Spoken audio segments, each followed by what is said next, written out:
You are listening to Processing Trauma Out Loud, conversations about trauma and healing from two women who are doing the work. My name is Jeremiah Jones, and I'm the producer of this podcast. In today's episode, Kandace and Sher give hope to those who have experienced complex childhood trauma by discussing what it means that we have glory. Though trauma often wounds us deeply, it doesn't define who we are and who we were created to be. Listen in as Kandace and Sher discuss the beautiful reality of our ability to overcome the harm that trauma brings into our lives. Hi, Sher. Hey, Kandace. Good to be with you. Good to be with you on this beautiful Thursday that we are recording. And the conversation before the conversation, talking about what it means that we have glory. As we process this, we realized there's so much here. Yeah.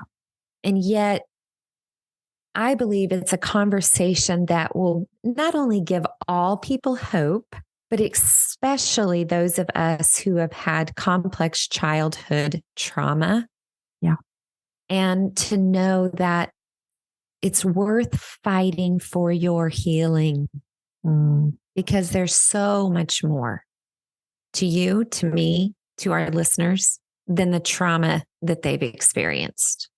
Yeah. And it's a hard topic, right? Because if we name glory and that we carry glory and that you and I have a very solid belief that we carry glory because we are created by the living God and we carry the image of God in us. Like this is our essence. This is our glory. And that along with that is also the truth that evil is real.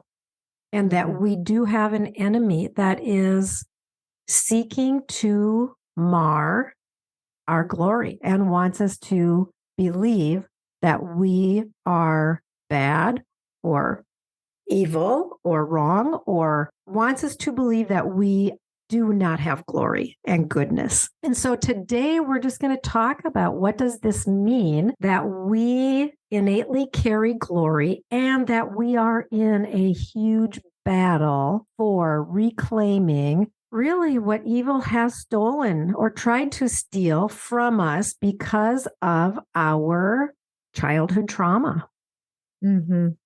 I liked what you said when we were preparing. We were talking about how much people are drawn towards movies that portray good and evil. Yeah. And you said something that I want to maybe see if we can talk a little bit more about with our listeners is what is it about watching a movie that we feel the intensity of wanting good to overcome, to win? And that even in these movies, we find ourselves angry or happy. But you said, and why do we weep? Yeah. Like we can watch a movie and weep at something that's happening towards someone else. Yeah. But do we believe that we also have stories that are worth weeping over? Yeah. And I think it's when we watch a movie and, whether it's true or fiction, and we named a few movies, like you mentioned the Liam Neeson movie Taken or Les Miserables or Lord of the Rings, even Cinderella. The movies portray these stories of how evil wants to come in and mar glory. And then there's a battle. And how we, in our soul, we are cheering on good to win the day. And yet, as you said, in our own lives, it's sometimes hard to, and how in a movie we can see this is evil, this is wrong, that is bad. But how in our lives that we have lived, and the stories that we have lived, and the experiences that we have endured, it is sometimes very, very hard for us to name that was evil, that was bad. I need a rescuer. I need someone to come and pull me out of this place that is devouring my soul. Yeah, it's really hard to name that. And I think especially because So much of our childhood trauma comes from our primary caregivers or people very close to us. And in order to name it as evil, we have to name that people who were put in our lives to love us and care for us and delight in us and call forth our glory actually did things that brought deep harm and have caused us to struggle maybe our entire lives with shame and guilt and beliefs that we are anything but glorious. Yeah. And for a child that has experienced complex developmental trauma and however that looked for them, the messages, like you said, that come are going to be, they're going to counter the true message of who God says we are. Yeah. And if we believe as we grow older, and even if we've started this healing journey, if we believe that those messages and that trauma touched every part of us, right, it would feel fatal. Mm-hmm. But it actually didn't mar our God created image, glory, our essence, our spirit. And so for a child that we've said this over and over again, but I feel like we always want to say it because we never want a parent to think that unless they've been a perfect parent and protected their child from everything, that they're a bad parent. But unless a child, if you have a child that has been raised with the language of who they are, the child grows up with the felt sense that they are glorious, that they are worthy to be delighted in, that they are a part of a family, that they play a role, and that their role is celebrated and needed and wanted. Yeah. We're not talking about a child that feels like they're the only role and they're the best role or the biggest role, that there's some complexity in that too. We're talking about consistent messages. What that does is create a secure connection. Yeah. Those children aren't going to grow up with the feelings that feel fatal, that there's something so fundamentally flawed with them that even their own parents can't love them. Right. And that's not the way it was supposed to be. Yeah. Childhood, you said childhood is meant to be a time in our lives when our glory is protected and when we are ushered into the truth of our glory.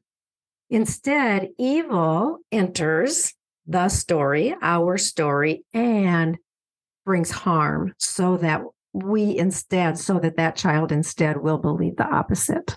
Mm-hmm. Yes. And the question is how does evil enter in? Well, we can name that evil enters in through abuse, through severe neglect. It also enters in other ways outside of the home, right? It can enter in through a car wreck, or there's millions of different ways that evil can enter in to try to hijack our glory. Right. And so that's why we take the time now to hear the story, know the story, get clarity on the story, so that we can come more into agreement, not with what was done to us, what was maybe said to us, but who are we truly? I heard an interview recently with John O'Donohue, and he said, our biology is not our identity. Mm-hmm. And our story, our history is not our identity, that we carry the essence of glory in us that surpasses our biology and our history. We've been talking a lot about this quote that I found on my desk. I'm sorry, I don't know where I wrote it down from, but trauma does not destroy our essence. We are an epic story of glory. Yeah. Trauma does not destroy our essence. We are an epic story of glory. I just feel like in the midst of, we have talked for 30 some episodes about the way that harm has entered and the way that we have encountered deep struggles, hard struggles in our lives because of childhood trauma. Like, I feel like I want to just say loud and clear, like, we are an epic story of glory, and that evil does not win the day. Mm-hmm. Because we are an epic story of glory. And that just feels super important to me. Mm-hmm. Well, it's the most important thing that we have to hold on to. Yeah. And let's just take, for instance, not only our own stories, but maybe we're working with someone who's just coming into the awareness of, I need to figure out what's going on with me. So we get into story, they begin to name the truth of their life experiences growing up. And we don't go into immediately saying, well, your story, your life is an epic story of glory. Okay. Yeah. Though we know that to be true, mm-hmm. there is a season, there is a time, and there is a journey and a process. Because first of all, we are continually growing and experiencing more until the day we die. It's not about a time frame, but before we can really be fascinated and awed with that, uh-huh. we have to go down into the dark places. Yeah.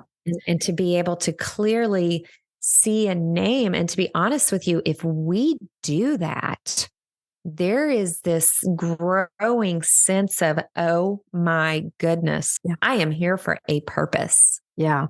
Our prefrontal cortex can grasp this truth. And it's really important that we do grasp this truth, that we are an epic story of glory. And yet in our limbic brain, where we carry our emotions and our experiences and our perceptions and our beliefs, we do not believe the truth that we are an epic story of glory. And that is why, exactly what you said, Kandace, like, we have to go down into the you. We call it the you. We have to go down into the painful places and sit there for a time, analyze what's there, talk about what's there, process what's there, so that we can then be able to come up out of that with a new understanding of what is truer than what my limbic brain has always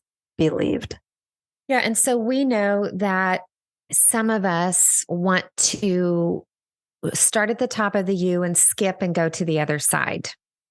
Yep. We don't want to go into that U. So, and I want to just say, like, it's the U, we're literally kind of defining this as the picture of a U, that we're kind of going through life. We become aware of, hey, here's something about myself that is causing anxiety or agitation or some level of dysregulation and distress. And a lot of times we want to just skip right across and be like, oh, if I do this or I do that, or just believe blah, blah, blah, and then go on our merry way. But we're inviting a different process that we call the U, going into the U, which is going down into the dark places, like looking at the harm. I'm not sure where you were going to go with this. So I'll just go to that place and then I'll let you carry on, Kandace. Yeah. No, I'm glad you defined that, because that's going to make more sense with what I'm going to say. We've worked with story work coaches, and now we have our group. And so we don't always know if we're going to be going into the U, because it's things that get brought up that we're like, And so we ask questions, and sometimes there's a story there, and sometimes it'll take us down into that you. And I love the idea, and I've heard other people talk about it. It's like we become midwives for the person that's going down into the you, the labor that it takes to work out. Wow, I just got emotional about that. There's real labor to work out old pain. Yeah. And so we are able to assist and be with right? We're able to help people go there to, as much as they can, not force, but then to also get a sense of helping them come back up as they're ready, not forcing them to come back up, but also having a sense of if they're getting stuck. What I wanted to say about that is I don't want to call it a method, but it really is.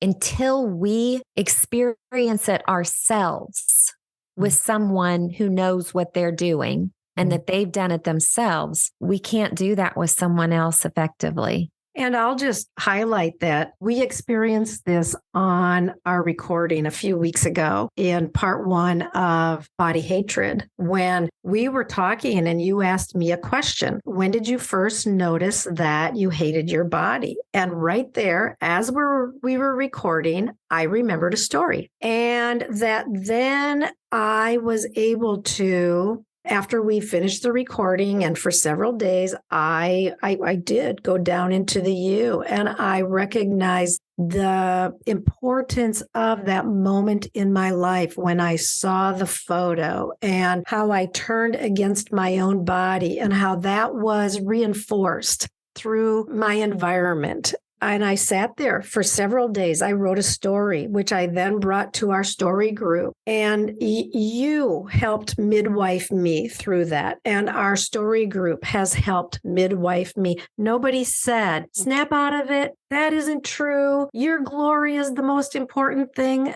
No, instead, you helped me go deeper into what was true, what did happen, how did that feel, how is that young part of you still holding that, how is your brain still believing that there is truth there. And then as we processed it, and I'm not even sure I'm totally out of the U on that story yet. I feel like I'm still lingering there and I still have a lot of curiosity there. But I know I have people who are with me there and holding me there in the U and helping me process so that as I grasp and learn and experience what is needed there, then yes, I then emerge from that place of darkness and pain and labor and work and clarification and emerge with a new sense of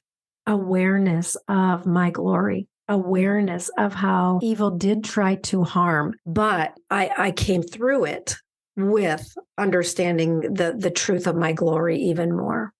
Yeah. And you just really laid out a movie. Yeah.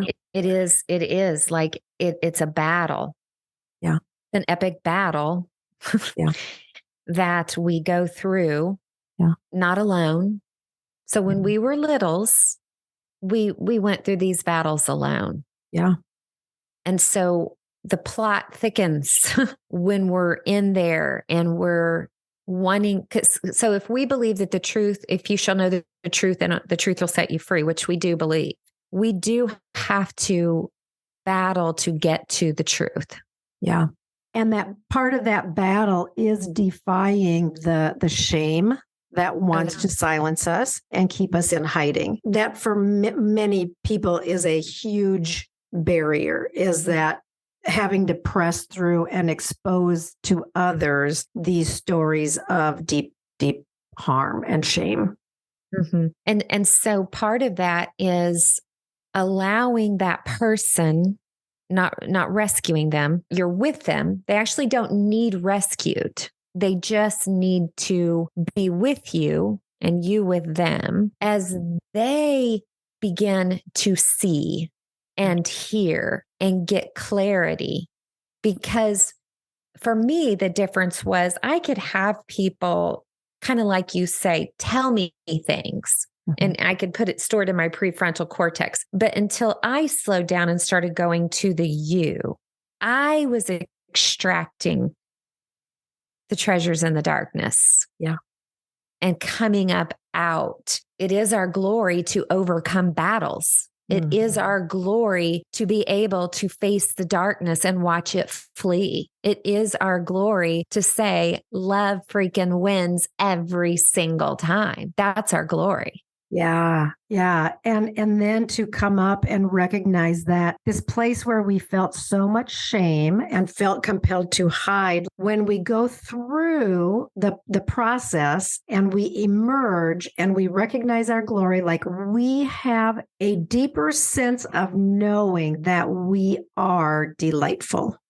Mm-hmm. That we carry purpose and meaning and goodness that is to be celebrated and that is celebrated when we have people who will go through the you with us and who will allow us to go through the you. Yeah. And I want to say it leaves a sense of, I want to say a grateful pride. Like you begin to feel proud of yourself in a grateful way.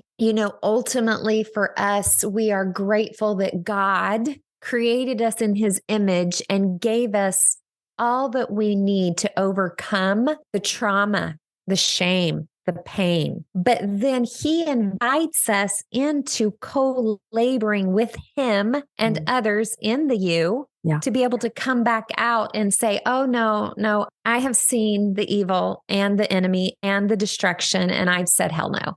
Yeah, it's so good. And we're alluding to this, but I really want to emphasize the contrast of how often when we start to go down into the places of grief and loss and sadness and anger and rage and lament, most of the people in our lives cannot bear that pain, and they will feel compelled to try to pull us up and out. And we can acknowledge that that's good desire on their part, but that truly what we need at that point is to begin to allow ourselves to actually feel the sadness and feel the grief and to cry out with the anger or whatever it is that comes up in us. The people around us will often try to pull us up and out because they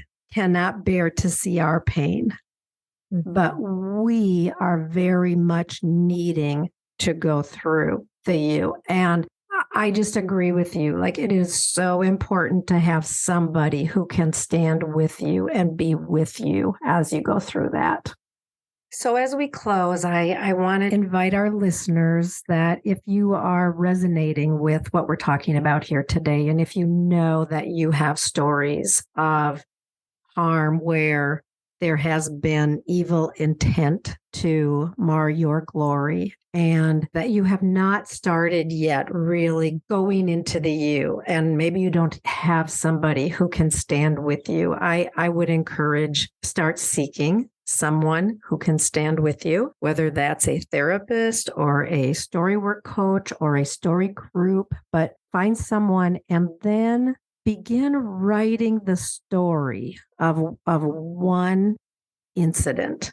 It might have been something that lasted 5 minutes, but it somehow changed the course of your life. Just begin writing the story and get in touch with the particularities of what was happening in that moment. Who were the people that were there? What was the day like? What was the setting? Beginning to move toward our stories of harm is just so important. And it's hard work. It's not, this is the battle. And this is the battle where we reclaim our glory. And it's so worth it. Yes. And it is hard. And it is good. Yeah, it's so true.